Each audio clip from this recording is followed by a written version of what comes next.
Você gostaria de saber como fazer a divisão de tarefas para a elaboração de um artigo científico em grupo? Se a sua resposta for sim, assista este vídeo.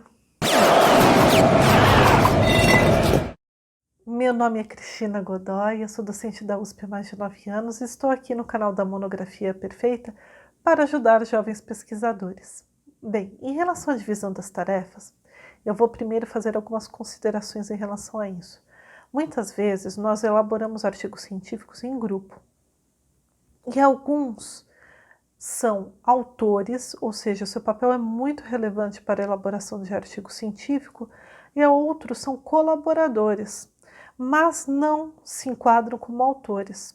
Por isso, antes de começar a pesquisa, é extremamente importante que você faça a divisão de tarefas de cada um e já saiba aqueles que serão enquadrados como autores e aqueles que serão colaboradores. Eles receberão um crédito, será dita quais foram as atividades realizadas, etc., mas não constarão como autores do artigo científico.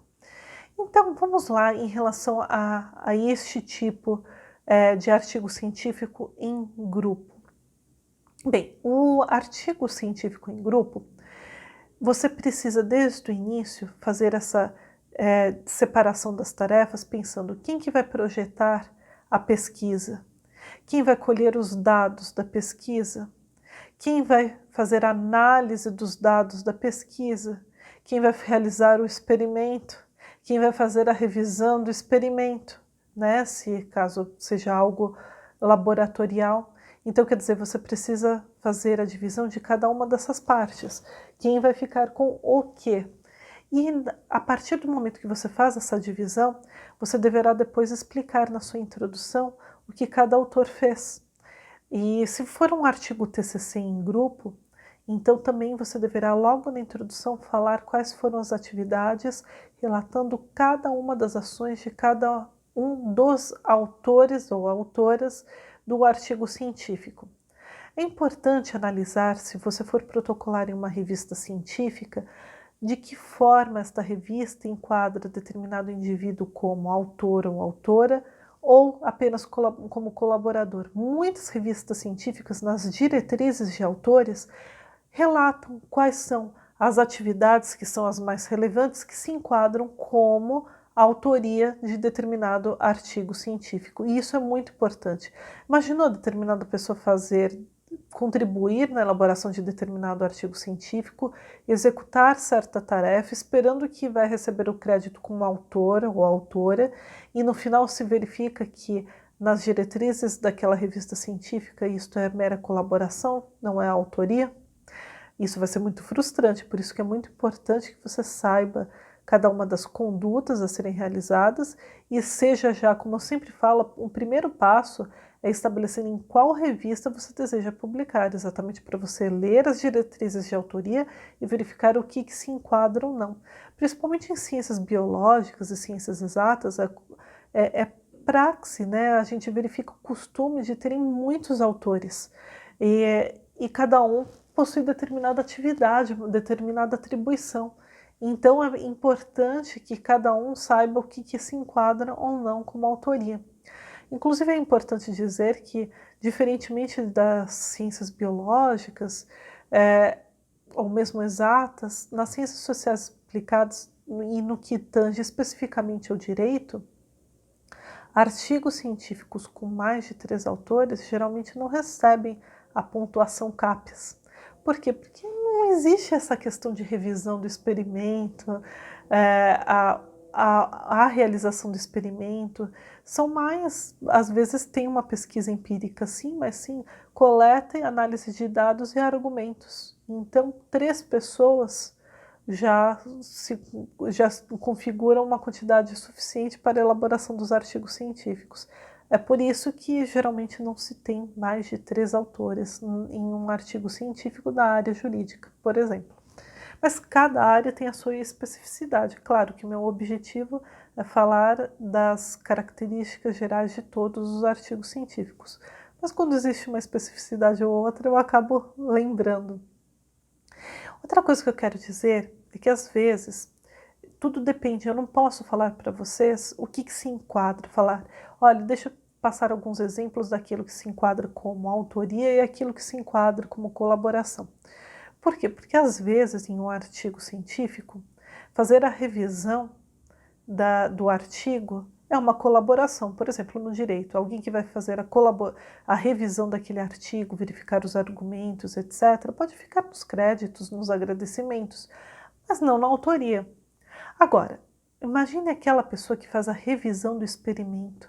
Aquela pessoa vai refazer o experimento, revisar cada uma das etapas para testar realmente se as conclusões estão corretas, para verificar se a hipótese de pesquisa está correta, se existiu alguma falha, se é necessário refazer o experimento ou não, porque o resultado foi diferente do primeiro experimento.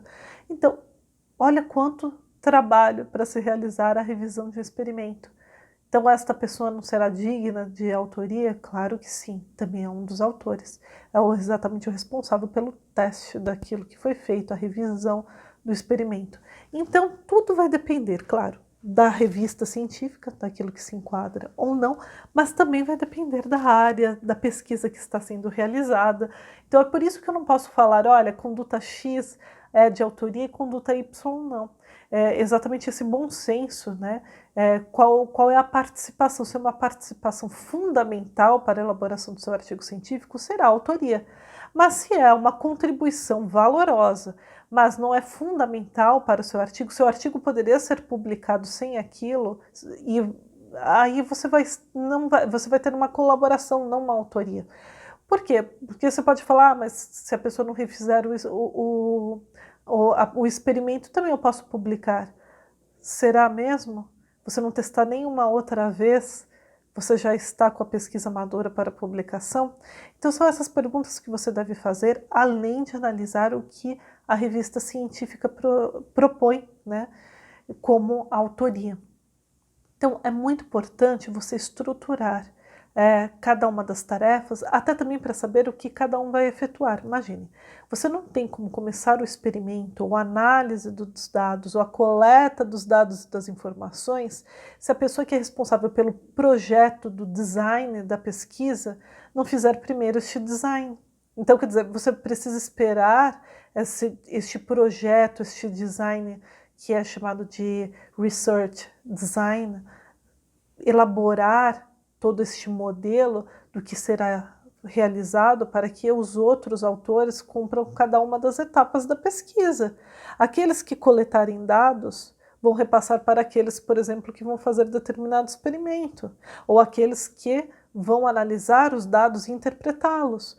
Então, quer dizer, existe um fluxo, né, de cada uma das etapas e, portanto, a gente não pode falar que é possível começar uma pesquisa sem ter essa divisão das tarefas. Por isso que ela é fundamental, exatamente para projetar a sua pesquisa, fundamental começar com a primeira ação, que é a divisão das tarefas da sua equipe, se você fizer com outras pessoas o seu artigo científico.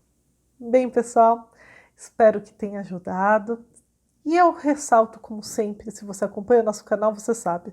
Se você gostou deste vídeo, dê um like, deixe seu comentário. Não esqueça de clicar no sininho aqui abaixo para acompanhar os nossos vídeos. Nós produzimos novos conteúdos diariamente.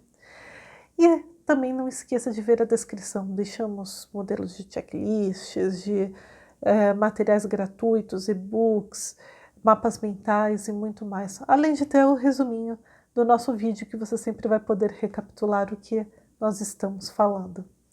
Bem, muito obrigada e até o próximo vídeo, continuando esta série sobre projetar o artigo científico. Obrigada!